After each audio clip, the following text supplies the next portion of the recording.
이번에는 분사구문인데 자리를 살짝 옮겨 놓은 형태의 분사구문을 설명을 해드리도록 하겠습니다. 자리를 살짝 옮기면 마치 내가 전에 알고 있지 않았던 그런 새로운 것들을 배우는 것 같은 느낌을 받을 수가 있거든요. 근데 다시 한번 얘기하지만 자리만 옮겨 놓은 겁니다. 자, 조금 전에 우리가 분사구문은 무슨 절로 만들 수 있다고 그랬죠?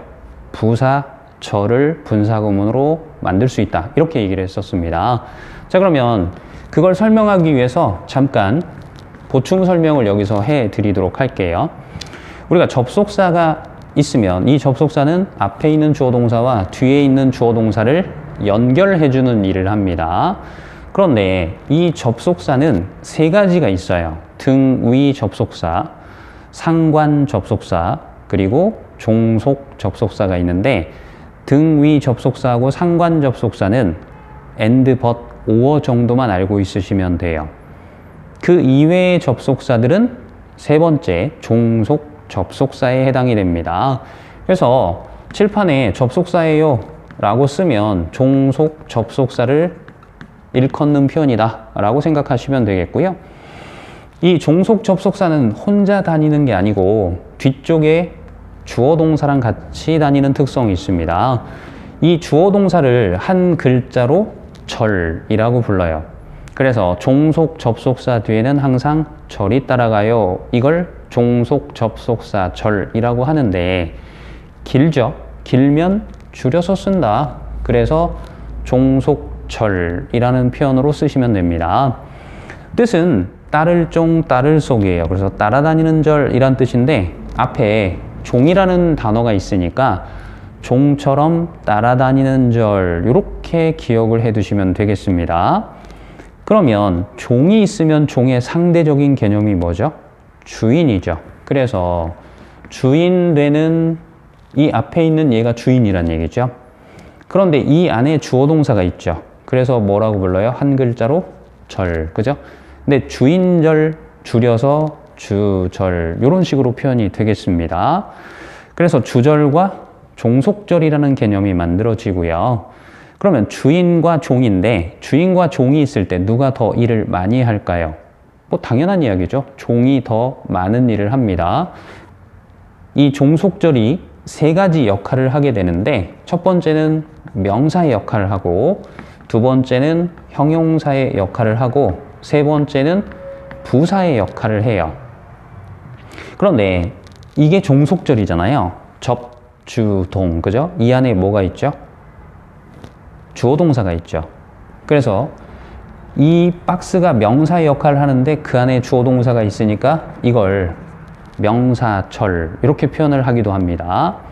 두 번째, 이 접주동이 형용사 역할을 하기도 한다고 돼 있죠. 그런데 박스 안에 주어 동사가 있으니까 형용사절, 이렇게 얘기할 수 있겠네요. 그리고 세 번째, 박스가 부사일도 한다. 그런데 주어 동사가 있죠. 그래서 이렇게 세 개의 절로 나누어집니다.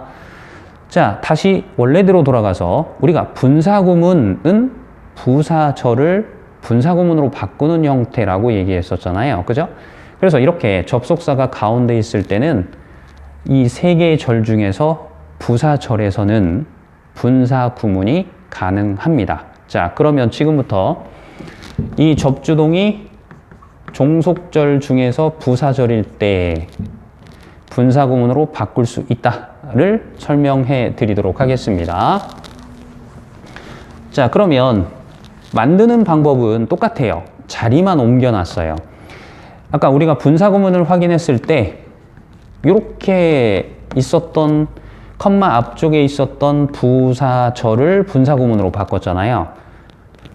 근데 이 부사절이 지금 어디로 이동이 된 거예요? 이렇게 뒤쪽으로 이동이 된 거다라고 보시면 됩니다. 만드는 방법은 동일하다라고 보시면 돼요. 자, 그러면 접속사는 부사절일 때 어떻게 한다? 생략한다. 그죠? 주어는요? 생략한다. 동사 원형에 뭐만 붙이면 돼요? ing만 붙이면 돼요. 끝입니다. 자, 그런데 조금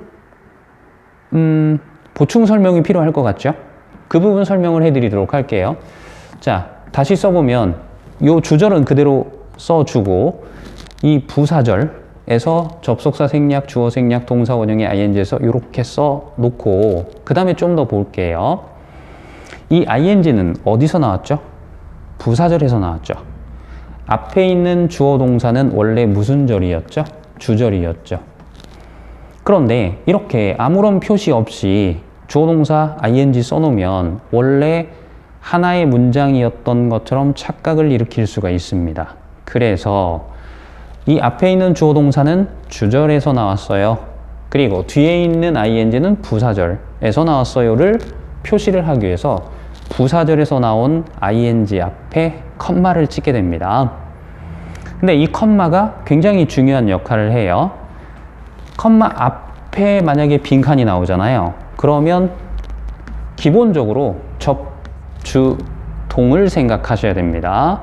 그런데 지금은 컴마 뒤쪽에 빈칸이나 마찬가지예요. 이럴 경우에는 ing를 기본으로 떠올리셔야 됩니다. 아시겠죠? 그래서 컴마가 나왔을 때 컴마 앞쪽에 빈칸이 있으면 접주동 떠올리시면 좋겠고요. 컴마 뒤쪽에 빈칸이 나오면 기본적으로 ing를 떠올리시면 좋겠습니다. 근데 여기까지가 옛날에는 무조건 컴마 뒤쪽에 빈칸이 나오면 ing가 답이었거든요. 근데 시험 문제는 자꾸 진화를 해요. 그래서 ing 대신에 뭘 쓰기도 한다? pp를 쓰기도 한다. 이렇게 되겠죠. 자, 그러면 ing가 답입니까? pp가 답입니까? 이런 문제나 마찬가지죠. 자, 그럴 경우에 해결할 수 있는 방법 간단합니다. 투부정사, 동명사, 분사 이런 걸 우리가 준동사라고 얘기를 합니다. 준동사가 나왔을 때 얘네들은 분사니까 준동사에 해당되죠. 준동사가 나왔을 때 첫 번째 맞는지 틀린지 확인하는 방법은 능동수동을 따진다예요. 그러면 당연히 여기에 BPP가 있나요? 아니죠. 여기는 ing니까 BPP가 없죠. 그러면 능동입니다. 능동이면 그 다음 단계가 뭐였죠? 자타를 따지는 거였습니다. 그죠? 잘 모르면 타동사에 해당된다. 그러면 뒤에 명사, 목적어가 필요하다라고 앞에서 학습을 했었죠. 그러니까 능동이고 자타 따져서 타동사니까 뒤에 명사, 목적어가 이렇게 있으면 ing가 답인 거죠. 자, 그러면 pp가 답인 경우는 어떻게 됩니까? pp는 앞에 항상 뭐가 생략돼 있다라고 떠올리라고 얘기했었냐면 빙이 생략돼 있다라는 걸 떠올리셔야 됩니다. 그러면 자동으로 BPP가 되겠죠? 그러면 능동, 수동 따졌을 때 BPP면 수동이죠. 수동은 완전한 문장이라고 했습니다. 그럼 완전한 문장 뒤에 명사, 목적어가 들어갈 수가 없죠. 대신에 전명구, 투부정사, 그리고 부사 중에 하나 잘 들어갑니다. 이렇게 얘기를 할 수가 있겠습니다. 자, 그 다음에 두 번째 보충 설명. 이것도 설명을 해드리면 여러분들이 조금 더 편해 하실 것 같아서 설명을 해드리도록 하겠습니다. 자, 간단한 내용이니까 자, 이렇게 부사절일 때 분사구문을 바꿀 수 있다라고 얘기했는데 우리가 부사절이 이렇게 접주동하고 컴마 앞쪽에 부사절이 있을 때 접속사를 원래는 생략하는데 생략했더니 불편했었죠. 그래서 어떻게 하기도 했다라고 했냐면 써주기도 한다라고 얘기를 했습니다. 얘도 똑같아요. 접속사를 원래 생략해야 되는데 생략했더니 불편해. 그러면 어떻게 하면 되죠? 써주면 돼요. 자, 그 부분 설명해 드리도록 하겠습니다. 그러면 앞에 주어 동사는 그대로 쓰고요. 접속사는 원래 뺄 수도 있고 쓸 수도 있다. 이렇게 표현을 하겠습니다. 그 다음 주어 생략, 동사 원형의 ing. 그럼 여기도 이렇게 되겠죠. 자, 이렇게 썼을 때 이제 여러분들이 가끔씩 생각 못했는데요 라고 할 수 있는 부분이 뭐가 있냐면 이 접속사가 없었을 때는 컴마를 ing 앞에 찍었죠. 그죠? 그러면 접속사를 써줬을 때는 컴마를 찍어야 될까요? 안 찍어도 될까요?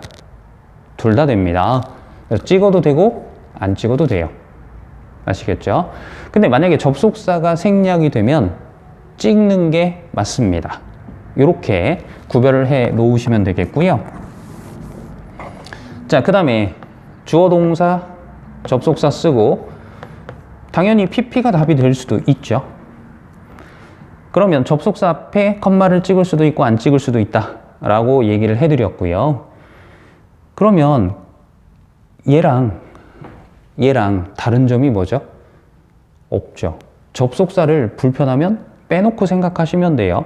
그래서 컴마 뒤에 ing가 답이냐, 컴마 뒤에 pp가 답이냐, 또는 접속사 뒤에 ing가 답이냐, 접속사 뒤에 pp가 답이냐 물어보면 ing, 능동수동 따져보는 거죠.